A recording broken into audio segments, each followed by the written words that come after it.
So, what type of phone should you get? A decision that I'm willing to bet every single one of you has faced sometime in the last 2 years. And whereas most guides are going to tell you exactly which smartphone to buy, I'm going to try and push you into the right category of phone for you. So first of all, for people with an unlimited budget or high requirements, the choice is generally pretty obvious. Flagship smartphones are getting noticeably better each year. They're differentiated from their mid and low range counterparts through striking design, new features, and a lot of other cool little technologies inside of them. And to be honest, with this category of smartphones, whilst there is a lot of differentiation, it's quite hard to go wrong. No matter which flagship smartphone you pick, you know you're getting a quality piece of kit which is very powerful and is also packed with features. However, moving down the budget ladder, things get a little more interesting, mainly because there's always a compromise. And roughly speaking, if you take out all of these super expensive flagship smartphones, you're left with two main options.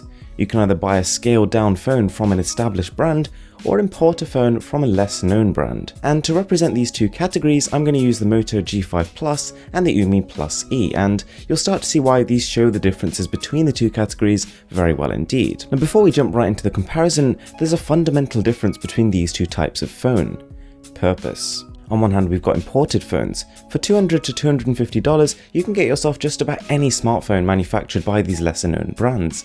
Brands like Umi, brands like Lieco, and so on and so forth. And these are the best phones that these manufacturers can put out for the price.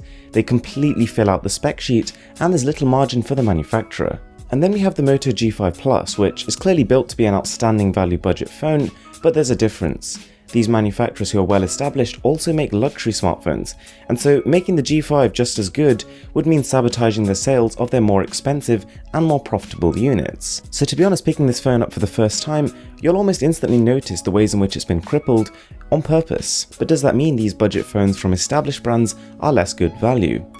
Let's start with hardware. So just about every lesser known smartphone in this price range you're going to find comes with a metal unibody.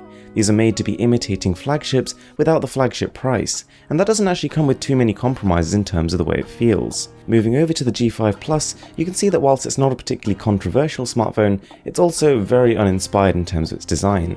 Aside from that camera, it's just a large, bulky plastic clump, and an uninitiated customer holding these two side by side would almost definitely say that the Umi Plus E looks like it belongs in a much higher price category, just judging by the way it feels in the hand. Then we've got the screens, and the 5.2-inch LCD on the Moto G5 Plus is pretty respectable, but the 5.5-inch LTPS panel you find on the Umi Plus E is actually quite a bit better.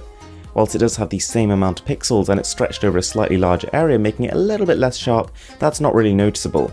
What you do notice, however, is that it reproduces colours much more accurately. The G5 Plus has quite a noticeable yellow tinge, again in my opinion made to cripple the smartphone. So in terms of how much processing power these two phones have, the imported phones almost exclusively rely on MediaTek processors.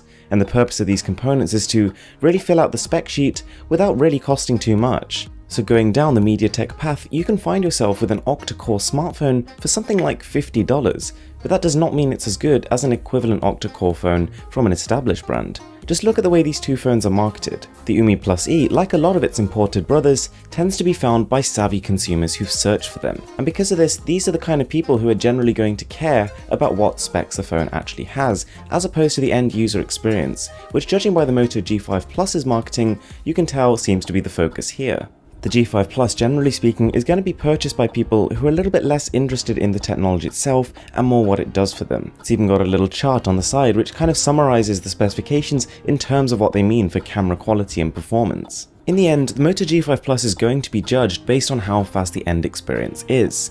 And it's faster.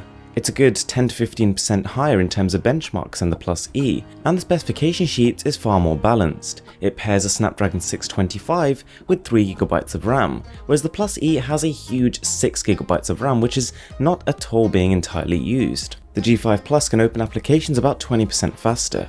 In terms of loading screens, it can finish in half the time, and it's also more consistently smooth throughout the entire use of the operating system. And this is just clever marketing.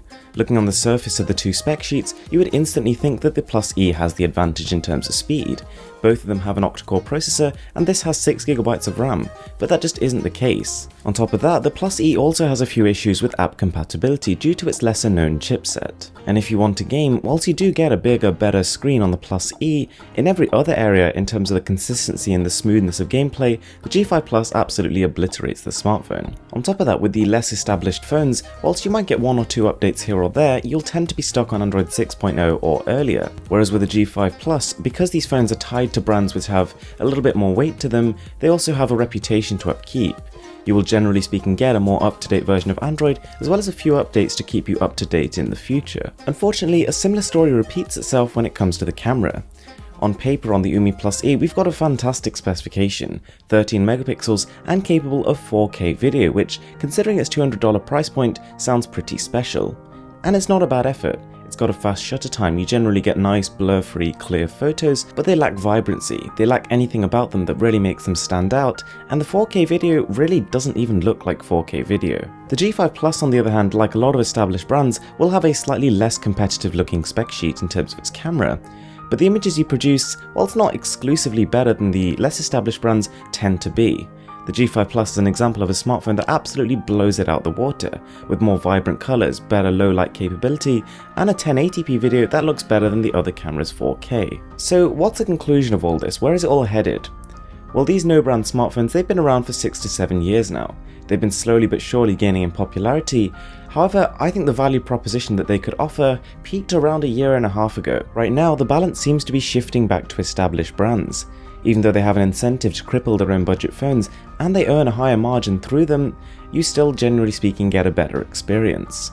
Even though what goes into imported phones may be better, what tends to come out will not be. Having said that, there are exceptions. Phones like the PPTV King 7 offered a 2K display and some pretty powerful internals for just $119, and that's a perfect example of where perhaps what you might lose in software support, you gain in sheer power and value for money. And Xiaomi, I mean, this is a company who is a perfect example of a manufacturer who has its roots in creating budget smartphones, differentiated on nothing but their price. But after a bit, after really establishing its brand name, improving its quality, it's become a huge global corporation, making incredibly innovative phones. Just look at the Mi Mix. And so the conclusion of this really is that, whilst you will have some fantastic phones produced by lesser known manufacturers, your experience on Android will be bottlenecked by the software on it, and it just tends to be the case that this is more consistent, more up to date, and more pleasant to use for the more established brands.